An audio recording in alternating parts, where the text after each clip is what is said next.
lepo pozdravljeni in dobrodošli na Ekonomsko-poslovni fakulteti v Mariboru. Zelo nas veseli, da smo gostitelji kariernega dneva tega leta, kajti tovrstna dejavnost se nam zdi izjemno pomembna. Tako kot je bilo že povedano, so se mnoge uspešne karijere uspešnih Slovencev začele na Ekonomsko-poslovni fakulteti. Kako mestna občina Maribor pomaga mladim pri iskanju zaposlitve? Imamo kar veliko projektov, ki sodelujemo tako z sofinancirskimi pogodbami kot organizacijami. In pomembno je, da poskušamo najti vse možne vire, tudi evropske, in tudi ta danes karierni dan je sofinanciran z evropskih skladov in to je zgodba o uspehu na nek način. In sem zelo vesel, da je toliko mladih danes prišlo, da se zanima. In delavnice, ki so danes organizirane, so prave, vsebinske. Kako pripraviti, na primer, življenjepis, kako se oblačiti v poslovnem svetu in na kakšno delovno mesto se prijaviti in tudi odločiti, za katero svojo življenjsko pot nekdo vidi svoj cilj in svojo priložnost, tako v smislu izobraževanja, kot v smislu po končanem študiju.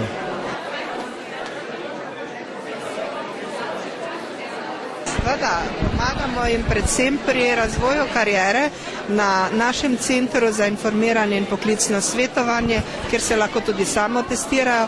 Predvsem pa jim pomagamo v tistem delu, ko vlagajo zanje institucije, se pravi šole in pa te druge izobraževalne institucije, vlogo za priznanje Zoisove štipendije. Te štipendije pridobivajo seveda najbolj nadarjeni, seveda jim pomagamo tudi pri razvoju njihove kariere. Zakaj si se udeležila kariernega dne? Ja, ker ne vem, kdaj je za pravi čas se odloči za kariero, kot pa zdaj. In pač, če imamo to možnost, recimo te delavnice, pa se pozanimati o svoji prihodnosti, zakaj pa ne? Zanimala sem se za nov poklic, ker grem naslednje leto na faks, tako da mi je koristilo. No, zdaj sem na ekonomski šoli, na ekonomski gimnaziji, pa smo prišli sem zdaj, ko smo na poklicnem tečaju, pa da vidim malo, kam življenje naredijo sebe. Na karierni dan sem prišla zato, ker nam je predlagala profesorica, da se naj udeležimo, ker bomo izvedli nove informacije, ker gremo drugo leto na fakulteto in nam bo to koristilo. Ja, zanimala sem se že za naprej, kako bom šla v šolo, naprej visoko, kje bom sploh se zaposlila za naprej. Upam, da bo uspelo, da bo mi pomagala pomoč, kak je zavod ali pa kaj takšnega.